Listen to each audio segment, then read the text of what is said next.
Doutor, eu queria que o senhor explicasse de uma maneira bem simples, para as pessoas comuns entenderem o que foi decidido agora nessa primeira parte, na primeira fase da reforma tributária e a criação do IVA, que tinha o objetivo de unificar impostos, que já é uma coisa que vem sendo defendida há muitos anos, justamente para tentar simplificar, diminuir a burocracia, facilitar e, quem sabe, até mesmo impulsionar a indústria, a economia. Bom, agora foi aprovada a lei complementar e sancionada e foi instituído dois novos tributos: o IBS, o Imposto sobre Bens e Serviços, e a CBS, a Contribuição sobre Bens e Serviços. O IBS ele vai ser destinado ao Estado e aos municípios, e a CBS é uma contribuição que vai ser destinada à União. Está todo mundo falando de IVA, o IVA, que seria o Imposto sobre o Valor Agregado, porque esse termo ele é inspirado em outros países, quando você paga uma única vez quando compra algum produto. No caso brasileiro, eu não entendo que foi um IVA. Na verdade, na minha opinião, nós temos dois tributos, IBS e a CBS, porque são tributos destinados a pessoas jurídicas diferentes, um ao Estado, ao município e o outro à União. E, além disso, nós temos regras diferentes de isenção e de alíquota zero para os dois casos. Então, eu não consigo enxergar como um tributo só, como o IVA, mas sim como dois tributos. E, além deles, ainda foi criado o IS, que é o Imposto Seletivo. Esse Imposto Seletivo, que está sendo apelidado como o Imposto do Pecado, ele é destinado àqueles bens que fazem mal à saúde ou ao meio ambiente. A ideia é desestimular o consumo desses itens, como, por exemplo, bebida alcoólica, cigarro, que são prejudiciais à saúde. Do ponto de vista tributário, como é que o senhor avalia, né? A alíquota está chegando a 28%, considerado o maior do mundo. Tem algum benefício, prós e contras? Essa alíquota ela ainda é uma projeção. Na prática, ninguém sabe exatamente qual vai ser a alíquota final. Ela está sendo projetada em 28%, sendo a soma da alíquota do IBS e da CBS. O que acontece? Na prática, nós já temos a tributação alta no Brasil. Só como estão considerando um IVA, para quem acredita que é um IVA, aí sim nós teremos 28%, o maior imposto do mundo, porque hoje o maior é da Hungria, de 27%. Mas o grande problema não é esse. O grande problema é que, além desses 28%, nós vamos continuar pagando imposto de renda, CSLL, contribuição previdenciária. Então, quando a gente fala que vai ser unificado e que vai ser 28%, parece que nossa tributação vai ficar em 28%. Mas não, ela vai ficar maior que 28%. Então, o problema dessa alíquota é que ela vai escancarar, vai ficar mais visível esses 28%, mas na prática hoje a gente já paga mais que 28%.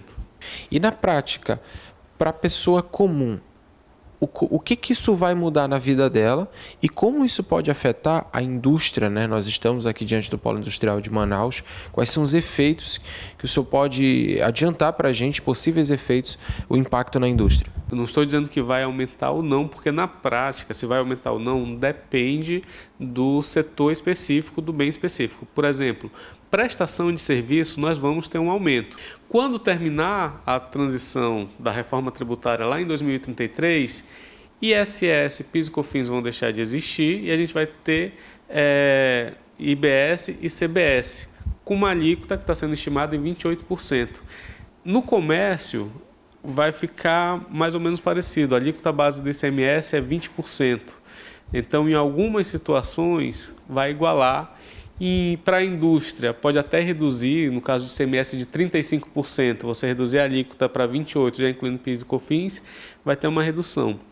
Mas quem vai sofrer mesmo são a prestação de serviço.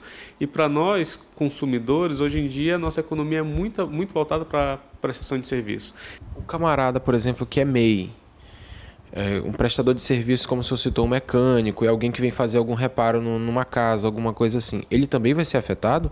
Não, o MEI é diferente porque ele paga aquele valor fixo lá, a taxa, se eu não me engano, está em R$ 75,00, o MEI vai continuar como é hoje. Então, o MEI ele não vai ser afetado. Mas se você for para consumo de empresas maiores, aí sim você vai ser afetado por essa mudança. Outras obrigações instrumentais, o que será necessário declarar para os órgãos de fiscalização, são essas situações que serão definidas na segunda etapa. Para o contribuinte, como eu falei anteriormente, alguns serviços e alguns produtos vão ter aumento, vai ter que equilibrar essa situação, mas provavelmente ele não vai sentir, porque quem vai ficar responsável por recolher aos cofres públicos vai ser a empresa de quem ele está adquirindo o bem ou serviço. Então, acredito que a melhor recomendação nesse momento é, pelo menos, os empresários procurarem já informações, consultoria jurídica e contábil, né? Perfeito. Já vai começar em 2026, já começa a ter algumas alterações, então o empresário ele precisa ficar de olho para não ser pego de surpresa. Na prática, ninguém gosta de pagar imposto, o brasileiro não gosta, foge de imposto, mas a gente paga muito imposto. Eu queria que o senhor explicasse, vai aumentar, vai diminuir, vai ficar a mesma coisa? Como é que vai ser essas mudanças? Isso depende do serviço e da área que a gente está tratando. Então, por exemplo, prestação de serviço, com certeza vai haver um aumento. Porque hoje em dia, a prestação de serviço paga ISS, que a alíquota máxima é de 5%. E a maior alíquota de PIS e COFINS vai chegar em 9,25%. Então, a gente está falando de uma alíquota máxima de 14,25%. Quando a reforma tributária estiver totalmente concreta, tiver passado o tempo de transição lá em 2033, deixará de existir o ISS, o PIS e a COFINS e teremos só o IBS e a CBS com uma alíquota estimada em 28%. Então nós vamos estar trocando uma alíquota de 14,25% por uma alíquota de 28%. Então, para a prestação de serviço, vai ficar mais caro. O dobro de impostos, praticamente. O dobro praticamente. Hoje, nossa economia, a base dela é a prestação de serviço. Então, os streams vão sofrer aumento, mecânicos vão sofrer aumento, cabeleireiros vão sofrer aumento. Tudo que você imaginar de prestação de serviço vai ter esse aumento de preço, porque o empresário precisa equilibrar as contas para pagar a tributação. Em outros produtos, talvez tenha redução, produtos cujo ICMS é maior que 28%, então ele já vai estar ali limitado aos 28%. E alguns produtos, quando soma-se a base do ICMS de 20%, com mais PIS e COFINS, que está no lucro presumido, que é outra alíquota, ele vai ficar mais ou menos o mesmo preço. Para finalizar, muito se falou sobre a Zona Franca de Manaus, teve até uma discussão acalorada entre Eduardo Braga, Sérgio Moro, na comissão ainda, né, na CCJ, se não me engano, porque para os outros estados eles alegam que é injusto, que houve uma tentativa de criar esse regime diferenciado, uma condição diferenciada para a Zona Franca de Manaus. E a gente saiu vitorioso. Na prática, ainda tem motivo para ter medo, ou a Zona Franca de fato foi blindada diante de todo esse contexto da reforma tributária? Em alguns aspectos, nós tivemos uma segurança jurídica maior, por exemplo, em relação à contribuição e créditos de CBS para vendas para pessoa física e para prestação de serviço aqui na Zona Franca de Manaus. Em outro ponto, nós temos o IPI, que eu considero o calcanhar de Aquiles nessa reforma. O texto, na minha opinião, ficou um pouco truncado e teve uma inversão. Antes, quem produzia na Zona Franca de Manaus recebia um incentivo do IPI, mas quem estava fora não era prejudicado diretamente. Hoje em dia, em algumas situações, quem produzir fora do IPI, fora da Zona Franca de Manaus, um mesmo produto produzido na Zona Franca de Manaus vai ter que pagar o IPI só porque aqui tem uma fábrica da Zona Franca de Manaus. Então, vamos dizer que alguém quer produzir um copo que seja produzido aqui na Zona Franca de Manaus, a pessoa quer produzir lá na Bahia. Essa indústria que vai produzir lá na Bahia, ela vai ter que pagar o IPI e vai se sentir prejudicada. Então é possível que ela ajuize uma ação judicial para que ela não pague o IPI. E dessa forma, vários podem ajuizar várias ações em todo o país. Aí sim eu vejo que é um calcanhar de Aquiles que a gente pode ter grandes demandas judiciais por causa disso. Dessa matéria toda é simplificar, porque a gente percebeu que o brasileiro hoje, até o mais simples, o vendedor de pipoca, ele está interessado em saber sobre impostos. Né? Tanto é que agora um vídeo falando sobre o Pix explodiu. Sim. E muito se fala nas redes sociais, porque o brasileiro agora está tendo esse costume de realmente o maior interesse em cima de impostos. E aí o nosso objetivo hoje é atingir a massa, a população. Como é que isso vai realmente afetar as pessoas mais simples? Tem alguma coisa que você acha importante destacar? Assim, ou ficou tudo esclarecido?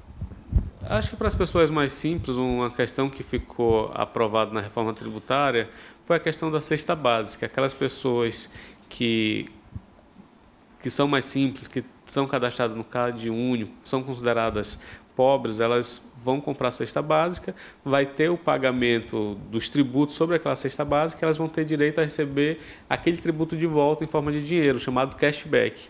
Então, acho que esse é o ponto que afeta bem as pessoas mais simples, que precisam realmente. E, para deixar claro, não é para qualquer um.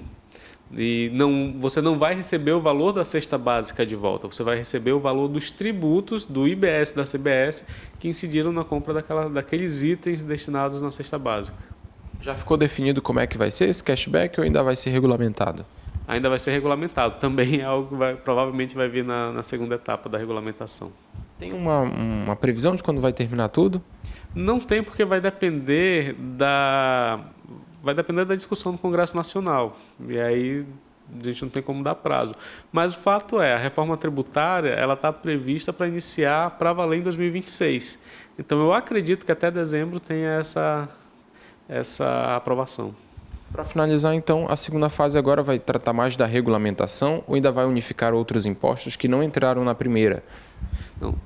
A segunda fase dessa reforma tributária vai tratar de regulamentação. Nós temos outro projeto para ter uma reforma no imposto de renda, mas aí já é outro ponto.